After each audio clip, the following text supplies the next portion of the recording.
Kust selline projekt üldse alguse sai ja millega on õigupoolest tegu? Alguse sai ta tegelikult ühest täiesti erakliendi tellimusest, ehk siis ideest ainult. Tellimuseni see kunagi ei läinud ja ta jäigi mul nii-öelda sahtli põhja vedelema. Selline ebatavaline vorm erinevalt tavalistest ristpillikutest ja kuubikutest. Ühel päeval saabus üks teine tellija, kellel oli just plaanis moodulmaju teha ja see kuidagi jäi talle silma lihtsalt lauanurgast, et niisugune siin olemas ja sealt ta lahti kummalisel kombel läkski. Ja me hakkasime aretama ja jäime selle põhiplaani juurde, mis meil algselt oli.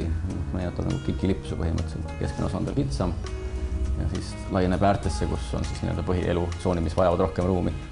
Võib-olla räägid ka veel natuke lähemalt just sellest pigem ebatavalisest kolmnurksest algvormist või moodulist. Seal oligi kaks asja. Seal oli just seesama ärajäänud projekti mõju, mis tähendab oli see, et see maja asetas krundil nii, et seal oli kaks puud ja see keskmine osa oli sunnitud olema kitsam tol hetkel. Et see maja kuidagi niimoodi voolavalt läks kahe puu vahelt läbi.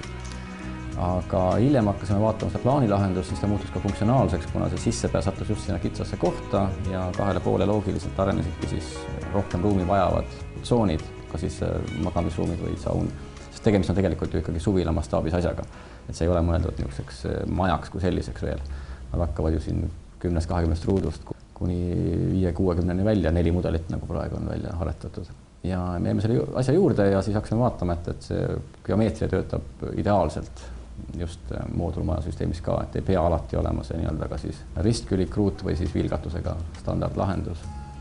Hästi mõnus ongi see, et variatsioonid seisnevad selles, et on 4 erinevat suurust, aga samas on ka sellesama lahenduse piires veel võimalik siselahendusega mängida. Ja loomulikult.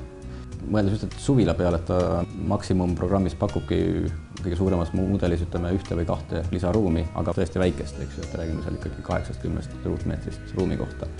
Samamoodi ka köögi ja sauna osas, et kui sul on ikkagi saun, siis enam teine magamistuba ei mahu ja nii edasi. Nad ongi mõeldud nii, et kui kellelgi on kuskil saare peal krunt, eks ju, kuhu on väga lihtne lihtsalt paigaldada see asi ja ka kaugoost lahti võtta hiljem kui vaja. Või siis miks mitte kõige väiksem variant, kui on endal suurem krunt panna krundi nurka väike saun, et mulle meeldib see vana traditsioon, et saun ikkagi on majast eemal näiteks ja sa lähed talvel ikkagi, sa trotsid seda külma ja lähed sauna, kui vanasti mindi. Hästi positiivne on ka see, et tõepoolest mõnes mõttes on tegu võtmed kätte lahendusega, et sa saadki valida endale variandi välja ja sa saad sisuliselt valmis siseviimistlusega maja.